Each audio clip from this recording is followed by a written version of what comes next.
we work with a few different NGOs, some of the leading ones in the education space for women and girls. And we pick particular projects with them, and we try and invest in like a diverse range of education. So that includes your traditional primary, secondary education, but also things like financial literacy and small business training. We have a project in Nepal at the moment which helps train women to become mobile phone technicians, which has, you know, a whole sort of chain of impact in terms of then generating revenue and things like that. So so as you mentioned, to date we've funded, I think it's actually about 100,000 education days now, and we're looking at a few more new projects, so one in Tanzania and one in Papua New Guinea. The corporate side is quite big for us, so probably takes up the biggest chunk of our in terms of our clients. So we work with big corporates like ING, Atlassian, Shivers, like Aussie Bank, like just, you know, all of your kind of big typical corporates. Can you tell us a little bit about what you're expecting from the experience of having learners look at the Words with Heart business? Yeah, so with Words with Heart at the moment, our big focus has been the development of a new platform.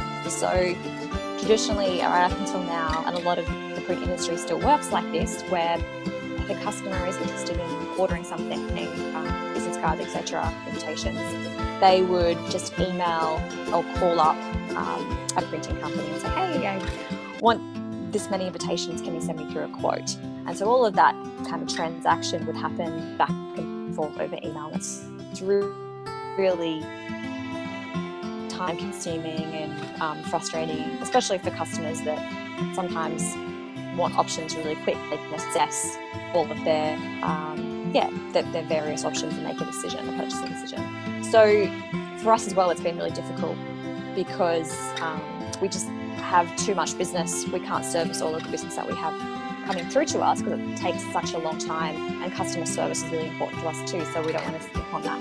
Is let go of what we think design is. You know, a lot of people who want to get into UX think, oh, I'm not creative enough, but I really like the idea of UX, or I can't draw and I can't, like, you know, so there's a preconceived idea of what a designer is.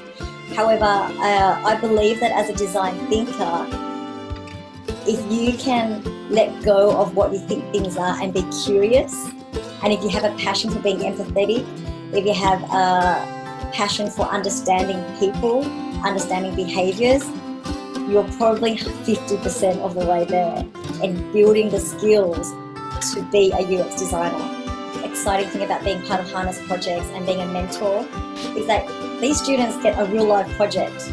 And so they are practicing or learning about UX through a real life example, which means whatever that they find through their research, their recommendations, it can actually be used to contribute to something. So I think for students who are on the edge and that are thinking, oh, this sounds really exciting, but it's not for me because I might not have the skills or I can't do it. I think put aside, maybe the question to ask is, what can you do? Like, how can this project enable you to do something that you're passionate about? So reframe it, instead of thinking, oh, this does not work for me, go, how can this work for you? Because if your interest is already there and you're on the edge, I think the resistance is probably the fear of failure or the fear of trying something new. I believe, the 9 weeks, that, at the end of the 9 weeks, you'll be a totally different human being. And that's exciting in itself. But not only that, you could actually be really proud of what you created in those 9 weeks. One thing that I was drawn towards Harness Project was I was researching about other platforms to learn UX. But a lot of them I had to come up with a problem, and I found that it was actually quite hard to come up with my own problem. I got to solve it because I thought, well, what happens if the problem's not viable, or maybe I'm just making everything up. And a friend told me about Harness Project, and that they actually worked on a live client, and I thought that was quite interesting. And I just dove head first into it. Like, my only advice is, if you've got even a little inkling of interest in UX design and think about like user research. I think you just dive straight into it.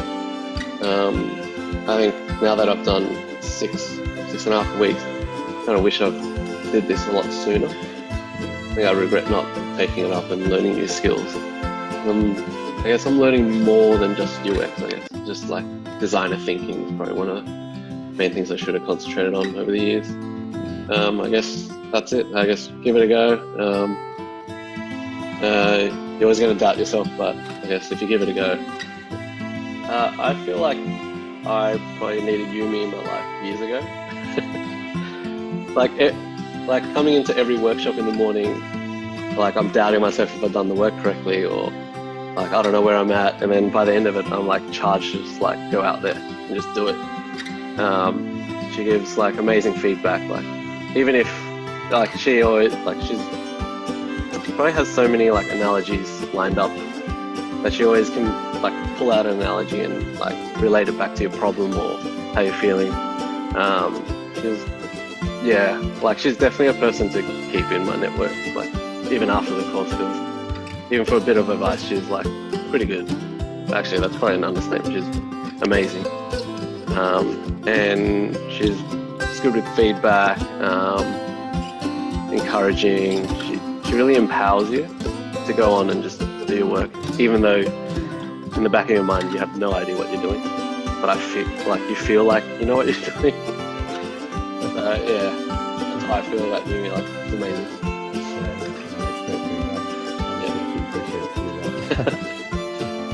She does have a lot of anecdotes. It's amazing. Yeah, like she's related things back to like my wedding and like relationship with my girlfriend to UX and all this stuff. And in my head, I'm like, how did she even pull that out?